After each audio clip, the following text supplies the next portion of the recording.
Selamat pagi anak-anak. Hari ini kita mau belajar dalam buku Kema 7, subkema 2, dan masuk ke dalam pembelajaran pertama. Sudah siap untuk belajar? Jika sudah, perhatikan dengan baik apa yang Miss Yeni kerangkan di sini. Perhatikan gambar ini, saya gambar pejuang-pejuang Indonesia ya yang sedang merebut kemerdekaan. Nah, bangsa Indonesia pernah mengalami masa penjajahan yang cukup lama. Selama penjajahan, bangsa Indonesia mengalami pengerdekaan. Oleh karena itu, bangsa Indonesia semangat untuk melepaskan diri dari penjajah. Namun usaha untuk memperoleh kemerdekaan tidaklah mudah. Berbagai rintangan harus dilalui oleh bangsa Indonesia. Namun bangsa Indonesia tidak pernah menyerah. Nah, peristiwa penting saat persiapan proklamasi. Apa saja? Nah, yang pertama ada pembentukan BPUPKI. Nah, kepanjangan dari BPUPKI ini Badan Penyelidik Usaha-Usaha Persiapan Kemerdekaan Indonesia. Nah, ini dibentuk tanggal 1 Maret 1945. Hasil dari BPUPKI ini adalah Pancasila. Ya, kemudian pembentukan PPKI, Panitia Persiapan Kemerdekaan Indonesia.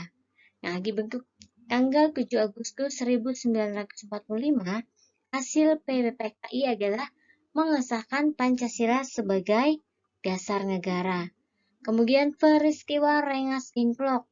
Nah, ini di sini terjadi karena golongan muda mendesak untuk segera bangsa Indonesia untuk melaksanakan proklamasi ya.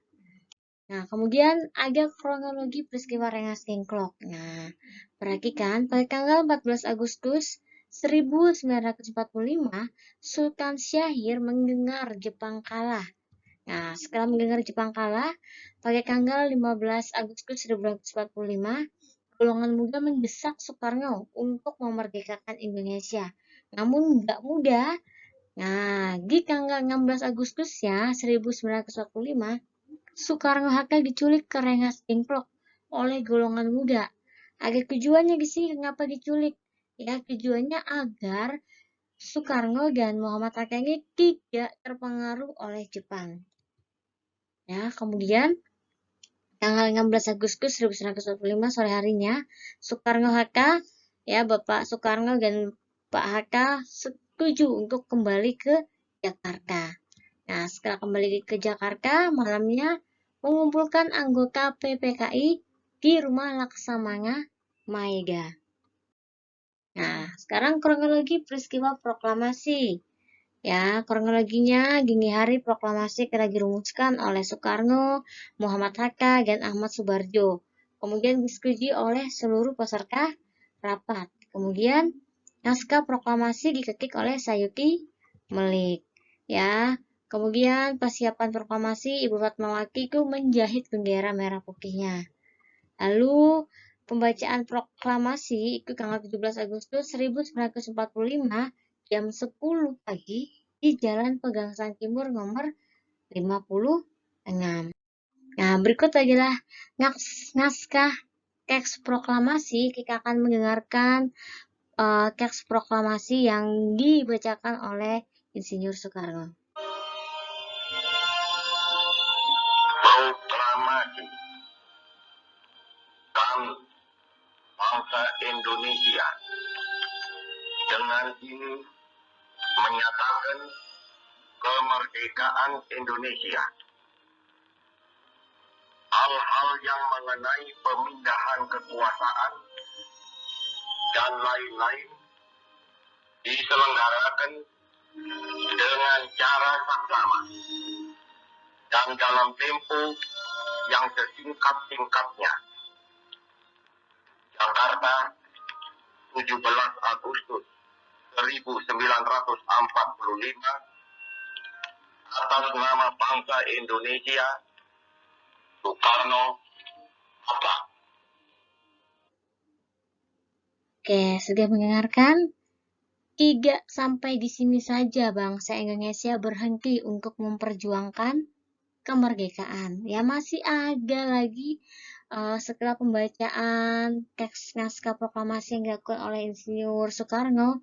Nah, bangsa Indonesia masih tetap harus berjuang. Ya, bangsa Indonesia harus tetap memperjuangkan apa yang sudah dimulai. Ya, karena Indonesia sudah merdeka, jadi akan ada banyak hal-hal yang harus dilakukan oleh bangsa Indonesia. Nah, pembacaan teks proklamasi dibacakan pada pukul 10 pagi kita sudah tahu untuk infonya. Nah, kira-kira bagaimana ya suhu udara pada pukul 10 pagi? Menurut anak-anak, suhu udara pada pukul 10 pagi seperti apa? Suhu udara yang biasanya kita rasakan, yang bisa kita rasakan, dipengaruhi oleh intensitas sinar matahari. Nah, perubahan suhu dan kalor memiliki hubungan yang erat. Nah, suhu didefinisikan sebagai energi panas yang dimiliki oleh benda. Secara umum, mengetahui adanya kalor yang dimiliki oleh benda dapat dilakukan dengan cara mengukur benda tersebut. Nah, kalor yang dimiliki oleh suatu benda bisa berubah-ubah, bisa juga naik, bisa juga turun karena kalor dapat berpindah dari suhu tinggi menjadi ke suhu yang lebih rendah. Nah, perhatikan di sini di dalam wadah ini ada air, ya, air biasa, kemudian akan dicampurkan dengan air dingin. Nah, ini bersuhu rendah ya kalau air dingin, kemudian dicampurkan dengan air panas yang bersuhu tinggi. Ya, air yang di dalam akan menjadi air yang hangat. Ya, ini karena apa? Karena air panas melepaskan kalor. Ya, karena dicampur dengan air dingin. Sedangkan air dingin ya menerima kalor dari air panas. Ketika kedua air ini dicampur, campuran itu akan menghasilkan suhu baru. Dan air yang tadinya biasa saja ya, yang tidak ada, maksudnya tidak panas, tidak dingin, akan menjadi air yang hangat. Ya, sampai di sini pelajaran kita hari ini. Semoga kalian mengerti, tetap semangat dalam belajar. Terima kasih. Tuhan Yesus memberkati.